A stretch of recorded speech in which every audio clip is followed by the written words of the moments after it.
So you've made an association, I guess, between how you're doing emotionally and then the pressure you feel to kind of take this behavior, you know, vomiting, kind of hiding out, keeping it a secret from everybody. Yeah, I mean, Yeah. you can't go around telling people you're throwing up all the time. And it probably affects kind of your life around home, your intimacy with your husband, and how you parent your children.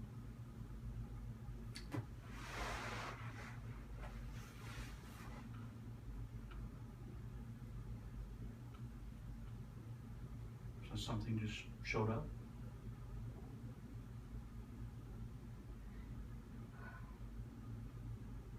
I don't know, it's just hard.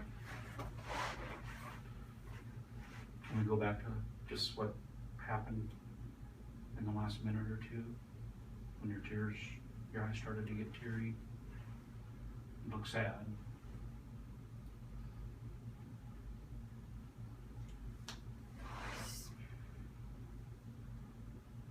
You know what, I have so many good things going on, and I just keep messing up by doing this.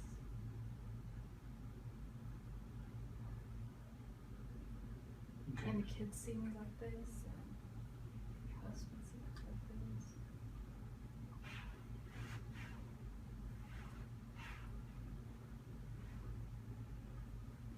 So you have a thought that kind of shows up that I'm messing up, I'm screwing my life up. What else are you aware of? What happens? What else is there? That I'm weak. I'm weak.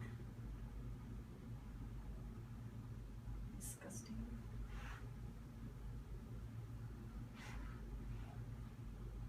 Is there a place in your body where you can feel all those things? You mentioned earlier kind of Yeah. choking feeling. It's really good. So can you get in touch with that choking feeling? I don't want to. Just for a second. Put your attention into your throat. Do you feel anything anywhere else in your body in relation to this? Just feels tense. Where do you feel the tension? Kind of like I'm holding my breath. Okay, so kind of In the shoulders. the shoulders. They feel tense. Okay. And there's this thought hanging around that I'm screwing up and I'm weak. Are there any Just feel like I feel like almost being put on the spot, just like you're looking at me, and I just don't like being me, and I felt so I don't like being me, and I'm seeing kind of your weakness, okay, and your defects or whatever. But I can't control this behavior.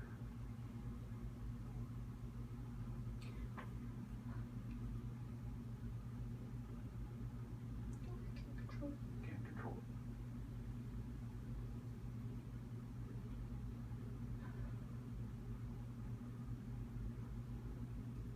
So this behavior is kind of what happens at the end of the process when you have the choking and the I am weak and I'm going to disappoint people again. And what kind of feelings kind of show up then that trigger the need to escape? What's there right now? just feel like I just feel like I'm the. This sounds stupid.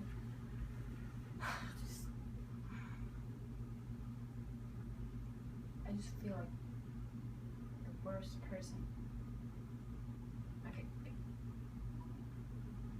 I can't even throw up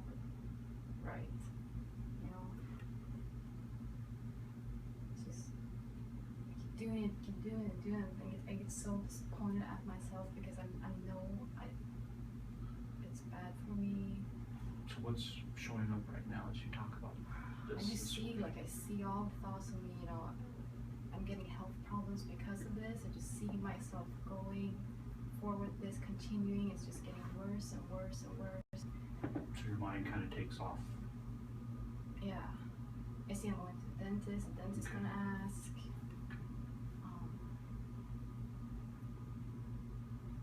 So are you aware of the feeling that goes along with that? Mind tirade?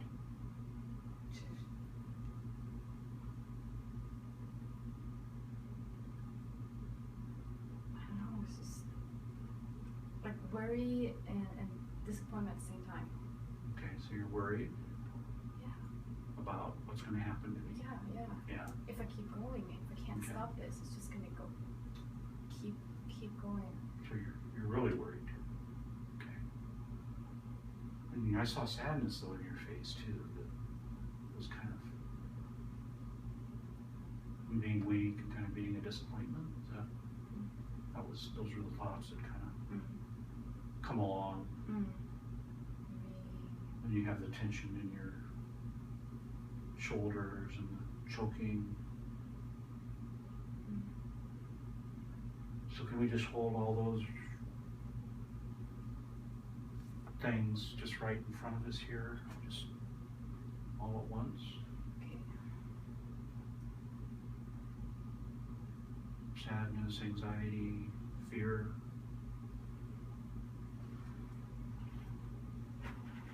If you notice here, just to kind of check out, just to see if you can bring yourself back.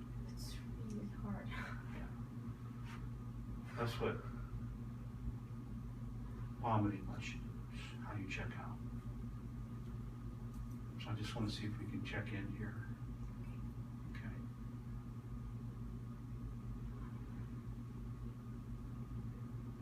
You with me? Sorry. Can you just see if you can bring yourself right here? You and me. Okay. Your minds might not want to cooperate. Might want to start off on stories and worries, how bad you are. Yeah, I can see it already. Yeah, okay. So are you with me? Okay. So if we looked at all these things, put them up on a poster board, kind of on a wall, sort of there's worry, there's fear about my health, how this is going to impact things, sadness that I'm in kind of a disappointment. Okay. Then you have the thoughts that you mentioned. I'm weak. Right? I don't have what it takes. It's ruining my relationship with my children. Right? Are there any memories that kind of come up with that? Things that, images that kind of come along for the ride? I don't know, like, just seeing myself being just one head taller than all the other kids at school, and people always asking me like if I skipped, a year because I was so big, and it kind of just feels exposed to other people's questions. And So did they tease you? Yeah? Or said mean things about you?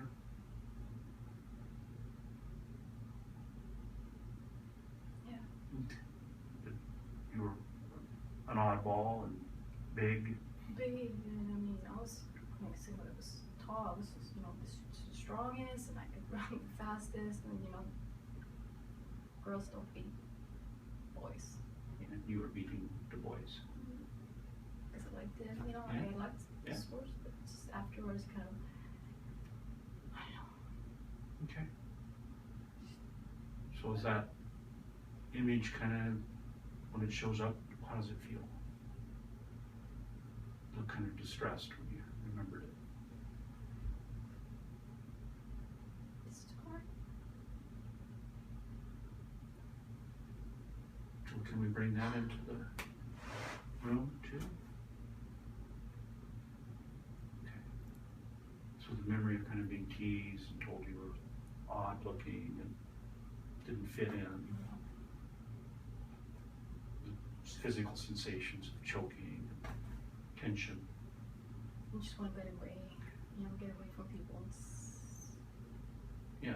questions and it's like, I don't know, deer in headlights kind of feeling. Yeah. This is how you get away. The memory lives on, right?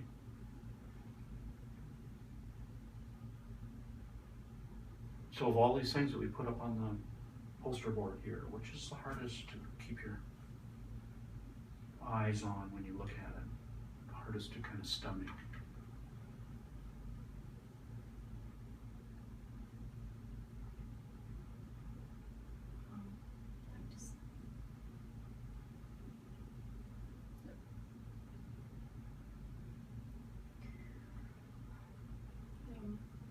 There's something wrong with me. I can't figure out how to fix it. Yeah. Okay. I can't make it stop. I don't just ruminate everything. Yeah. So there's something wrong with me. It's kind of, that goes way back before vomiting, right? Okay. So what happens when that, does that thought show up when you're on your way to throwing up? Yeah. Is it like the beginning? I mean, no, more like the end. Okay. Yeah. I don't know. In the beginning, it's just like I can't think straight. I just like just eat a bowl of cereal and just go at it, just get rid of it, and afterwards, just like why and Okay. yeah. Because sometimes those early things, they kind of show up just suddenly, right away, in small ways. When you wake up, like you look at how you look in the mirror, there's something wrong with me, right? It's sort of like, not that. Yeah. I'm sort of talking about stuff that's, okay. it's not the end of the Yeah. process, but it kind of starts it.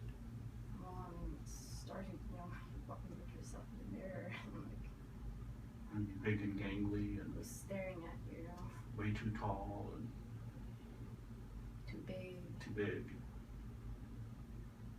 Yeah. Stand on the scale. So that's one that's really hard to stomach when it shows up. It's a lot of pain. Yeah, it just keeps going. Okay.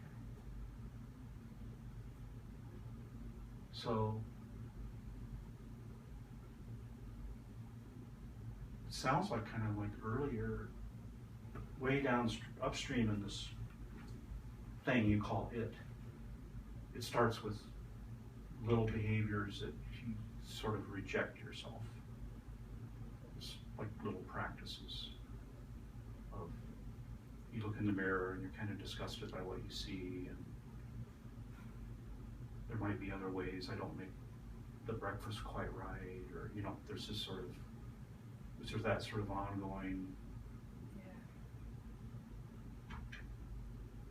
information coming from your mind in little ways, if we talked about it that way. Yeah.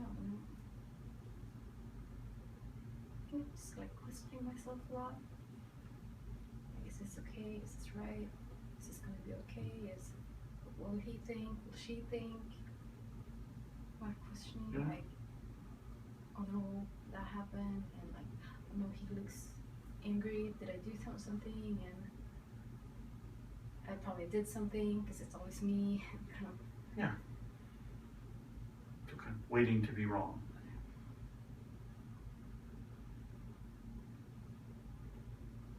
Or imperfect in some way.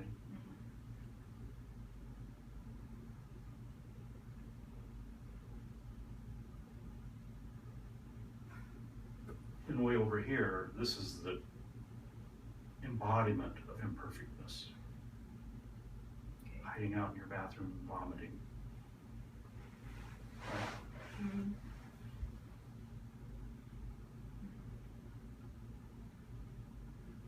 So it starts over here with self-rejection, criticism, and then it picks up steam and it ends up here with the biggest self-rejecting behavior you can do, right?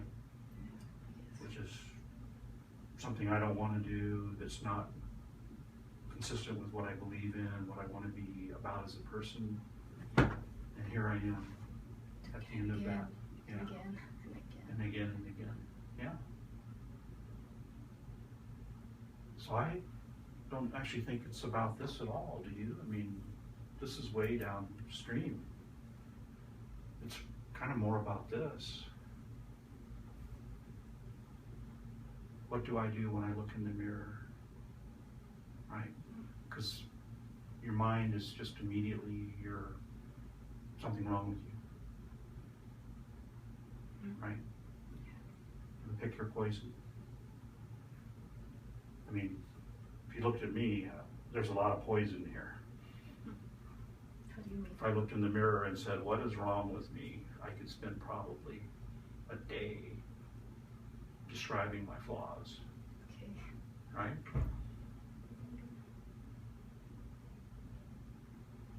So if we put that lens on, then it's gonna find stuff.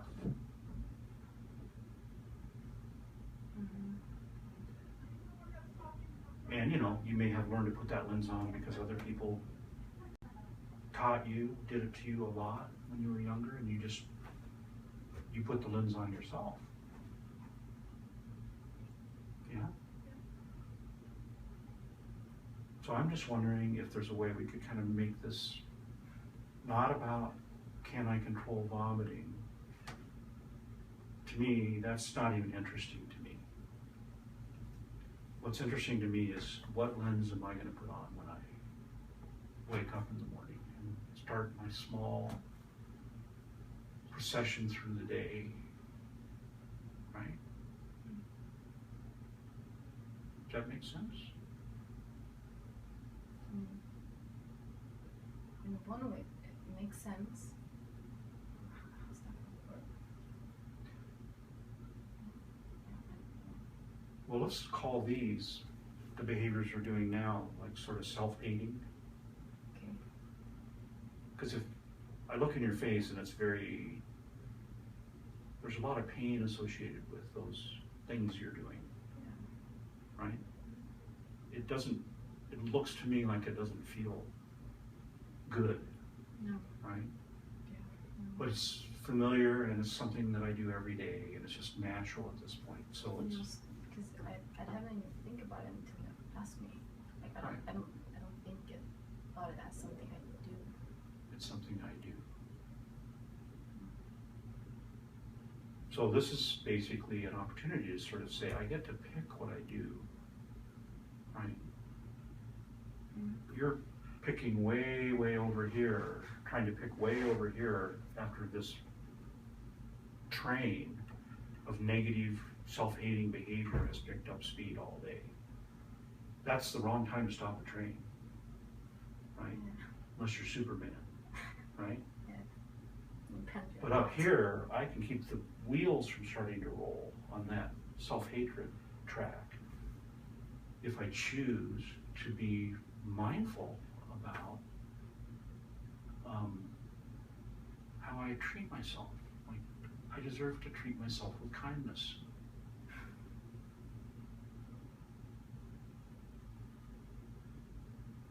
It's just, Isn't that a bizarre idea? I can't really call. I always say it's weird to me, but it's not. Well, when you think about looking at yourself, thinking about activities and saying, I'm gonna be okay. I'm fine. I have my imperfections and so does everybody else in the world. I'm part of humanity. And so this is not about ridding myself of imperfections or differences. I You could put probably- that on. How does that feel compared to the way it goes down now? I mean, I could try. Okay. I don't think I'm gonna believe it. Well, it's not about belief, because you can't prove to yourself that you're worthy or you're not worthy. If you're trying to prove to yourself that you're worthy, you're not worthy. You're already in that trap. This is sort of out of the blue for no reason at all. I can choose to treat myself with kindness and love, even when I'm looking at my flaws. Sure. It's just like, do you believe in God or not? You can't prove God exists. Yeah. You just have to make a move of faith that I believe. And I will operate from that point forward as if he exists. It's the same with my self-worth. You just assume that I am lovable and I can be kind to myself, and I move forward from that point. It's different. Yeah, definitely. Than what sounds like you've been doing for a long time. Yeah, definitely. This is just totally new. So, is there a way you could practice this just in little ways in your daily routines? Like most of us, we shower up in the morning, we usually are in front of a mirror, we're combing our hair, grooming. That's probably a place where some of that negative chatter will start, right? So it's an opportunity maybe to take a minute or two and just look at you, not evaluate you. Like when I stare in the mirror, can I see a human face, right? And not beginning to count how many blemishes there are, or probably have things that kind of move stop you. myself from that. Yeah. Or if you notice you're doing that, that's the self-hating program, right? Yeah. And what we want to do is we want to practice sort of self-loving, loving myself, even if there are blemishes or parts of my body that aren't Greek God stuff, right? Yeah. And we could also be light about it, right? You could just say, I'm totally flossing, right? Yeah. I'm so cool with the flaws I have, I am flossing. It's a pretty good name. Yeah.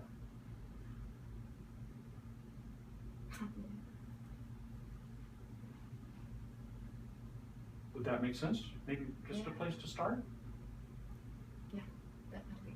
And then I think throughout the day, there's sort of these moments, and you know what they feel like, because when you go in one direction, you go down. Mm. And in the other direction is psychological freedom. It's sort of emotional freedom. I'm okay. Right? Mm-hmm. And just kind of learning to notice the difference. When you're with your kids and you're halftime going down and you notice I'm going down here, there's another avenue I can take right at this exact moment.